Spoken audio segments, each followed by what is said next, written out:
Salutations YouTube. Alors aujourd'hui, petit tuto d'Underland pour savoir comment se faire de l'argent. Alors la stat de commerce va être très importante parce qu'elle permet soit de payer moins cher, soit de revendre plus cher à la caravane qui peut nous citer ou aux cités adverses. On doit absolument se faire de l'argent pour au moins payer le salaire de nos paysans, de nos soldats, mais aussi l'impôt militaire. D'ailleurs, si l'impôt militaire est beaucoup plus élevé à la caravane que affiché ici, attendez, je vous montre. Si l'impôt militaire est beaucoup plus élevé à la caravane que affiché ici, en fait ici c'est la somme quotidienne.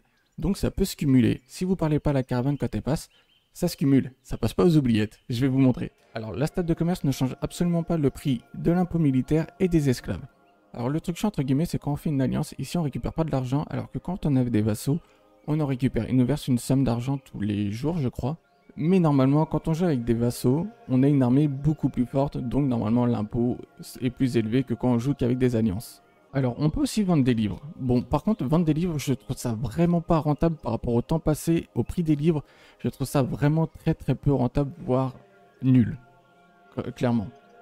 Par contre, il est préférable d'acheter ou de revendre au niveau des provinces. Regardez, je vais vous montrer le bois. Là, c'est 4 et là, c'est 5. On va voir dans les provinces à côté combien ils vendent. Lui c'est pour acheter le bois. On va regarder, vous voyez, 3 unités. Et encore, 2 unités. Même moins que 2, parce que c'est 32 pour 48. Donc, il est toujours préférable de faire des commerces avec les provinces à côté que directement à la caravane. Après, des fois, évidemment, on n'a pas le choix de le faire avec la caravane. Sauf, je vais vous dire après. Sauf un truc où c'est bien de vendre à la caravane, mais je vais vous le dire après. Pour faire le commerce, il faut avoir soit être en alliance, parce que là, je vais pouvoir faire le commerce directement, soit avoir une bonne relation, mais je crois que je suis en alliance avec tout le monde. Non, eux, je suis à plus 2, donc voilà. Vous voyez, je ne peux pas faire de commerce. Il faut être, ah non, il faut être à plus 5, je crois que c'était plus 25. Mais des fois, ça peut monter jusqu'à plus 50 en relation qu'il faut parce que vous ne vous entendez pas avec le chef de son alliance. Donc attention à ça aussi. Soit il faut casser l'alliance, soit vous ne pouvez pas commercer, soit il faut être beaucoup plus ami avec lui, ou soit directement avec le chef de l'alliance. Alors j'ai dit que des fois c'était bien de vendre à la caravane parce qu'en fait, il va y avoir des catastrophes.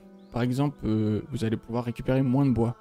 Et donc le bois va être plus cher à la caravane. Mais ça veut dire que si vous achetez du bois plus cher, vous pouvez le revendre plus cher. Donc vous pouvez vendre du surplus de bois et vous faire un maximum d'argent sur ce moment-là. Attention par contre de ne pas trop en vendre. Aussi en commerce automatique, je vous le déconseille. Désactivez-le, honnêtement ça prend très peu de temps d'appuyer rapidement pour regarder vos stocks. Parce qu'en fait un jour j'avais mis en commerce automatique les papiers et je suis tombé à 0 et je pouvais plus faire la chancellerie et d'un coup tout est passé au ralenti et...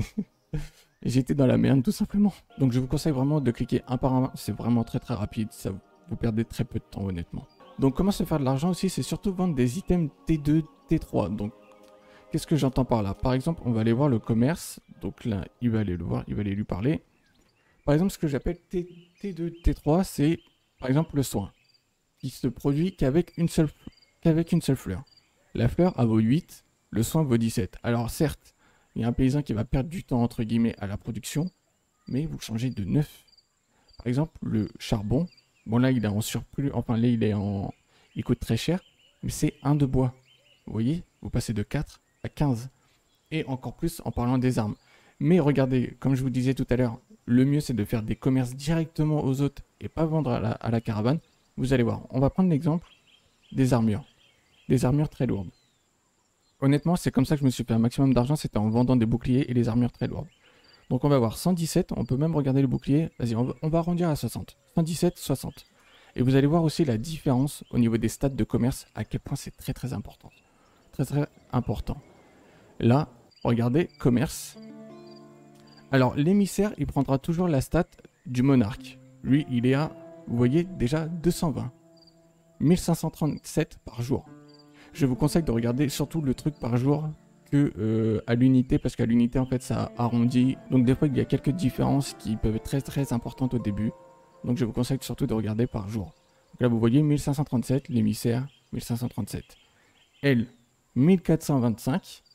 Elle 1388. Et mon meilleur commerçant, regardez, 1800. Il y a 300 de différence par jour. Vous vous rendez compte? Par jour 300 de différence.